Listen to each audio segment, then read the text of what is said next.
দেশে যখন ছিলাম মা চাচি খালাদের হাতে কত মজার মজার পিঠা খেয়েছি। আজ সেই বয়সও নেই, সেই সময়ও আমাদের ভাগ্যে জুটে না।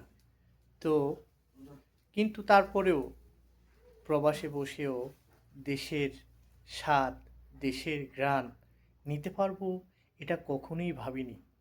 তো আজকে আপনাদেরকে দেখাবো দেশের পিঠা।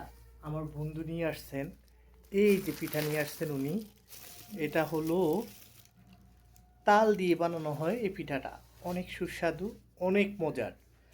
আর আরেকটা পিঠা, এটা অবশ্যই আপনারা চিনেন, এটা হলো নারকেল পিঠা বলা হয়। আমাদের এদিকে বলে এটাকে নারকেল পুলি। তো এর সাথে তিল দেওয়া হয়, নারকেল দেওয়া হয়, কেউ কেউ তার সাথে দুধও দেন। পিঠাটা খেতে অনেক মজাদার হয়। তো আসলে যত দিন যাচ্ছে সব কিছু হারিয়ে যাচ্ছে।